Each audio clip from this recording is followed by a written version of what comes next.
mouvement d'humeur des enseignants actuellement. Ce matin, dans la ville d'Eidviller, dans le Haut-Rhin, le conseil municipal des enseignants, des parents d'élèves manifestaient contre le projet de fermeture de classe. Dans le Haut-Rhin également, des enseignants ou des élus alsaciens veulent faire une pétition pour demander le remplacement du recteur d'académie de Strasbourg, Armand Lepellec-Muller, qui est avec nous aujourd'hui. Et en fait, eux, leur problème, c'est une opposition au projet de bilinguisme progressif dans les classes. Ça veut dire quoi, le bilinguisme progressif ?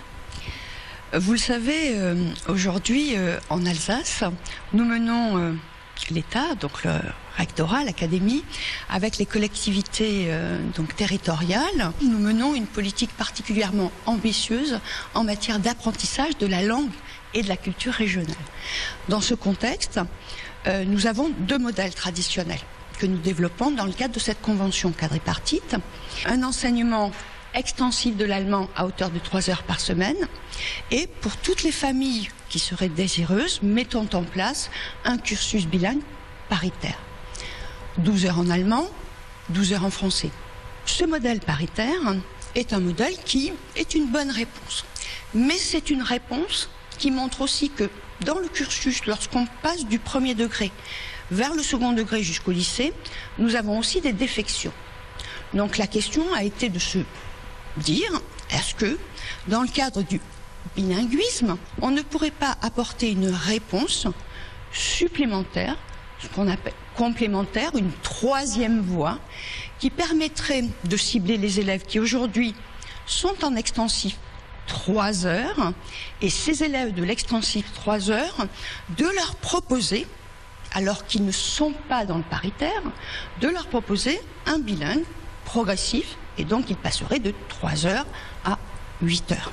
Nous aurions des sites où le modèle paritaire marche bien, on continue à le développer.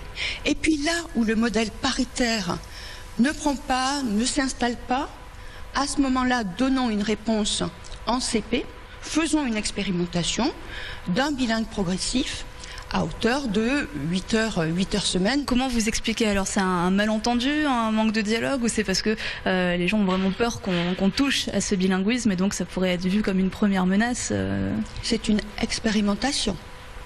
Cette expérimentation fait aujourd'hui que pour toute l'académie, Haut et Bas-Rhin réunis, nous avons 855 classes et sections bilingues, 853 bilingues modèle paritaire, 2 expérimentations de bilingue progressif. Donc nous sommes bien aujourd'hui dans une démarche tout à fait expérimentale qui sera suivie, qui sera évaluée. Ça représente combien d'élèves aujourd'hui les classes bilingues en Alsace? C'est 11% des élèves dans le premier degré, c'est 4,5% des collégiens et 3,2% des lycéens qui sont en section Abibac. En 12 ans, nous avons progressé de 13 000 élèves.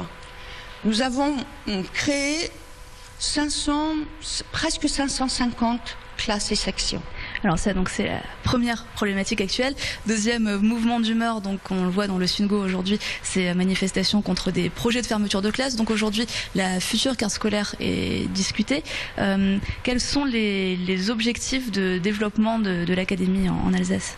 Cette année, l'académie a obtenu des moyens supplémentaires. Dans le second degré, c'est 34 emplois. Nous sommes la seule académie qui perd des élèves dans le second degré et qui a une dotation en emploi. 34 emplois, c'est pas rien. Pour le premier degré, nous avons une dotation de 69 emplois.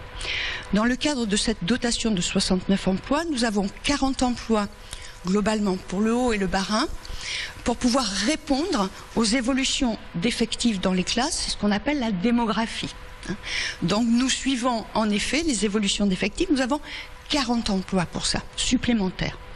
Et puis nous avons 29 emplois qui vont être affectés dans les écoles sur projet, qui aujourd'hui sont instruits par les directeurs d'école, les équipes pédagogiques dans les écoles et les IEN, c'est-à-dire les inspecteurs du premier degré, qui sont instruits sur les 2 dispositifs, les 2 priorités aujourd'hui, qui ont été portées par le président de la République, qui ont été rappelées par le ministre de l'Éducation nationale, Vincent Peillon. priorité, c'est la scolarisation des moins de 3 ans.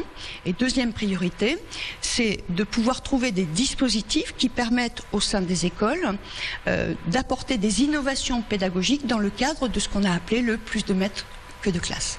Est-ce que l'accent est mis sur les zones rurales particulièrement ou sur les villes? Parce que souvent l'école reste le dernier lieu de vie dans beaucoup de villages.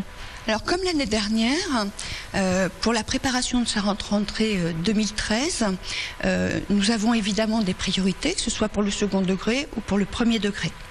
Ces priorités, outre évidemment l'accompagnement de notre politique des langues, ces priorités, c'est d'accompagner mieux les écoles ou les établissements du second degré qui cumulent le plus de difficultés. Que ce soit dans un cadre urbain, ce qu'on appelle les zones d'éducation prioritaire, ou ce soit dans le cadre rural. Nous devons, dans le même temps, réfléchir ces mesures en termes d'ouverture et de fermeture de classe au regard des évolutions d'effectifs. Cette réflexion, elle peut se faire dans une commune unique, mais nous pouvons aussi mener la réflexion dans le cadre d'un regroupement de communes. Donc l'accompagnement en zone rurale, de manière spécifique, puisque c'est la question que vous me posez, se fait soit dans le cadre de la commune elle-même, soit dans le cadre d'une réflexion de l'ouverture de classe, dans le cadre évidemment de regroupements intercommunaux. Merci beaucoup pour vos explications.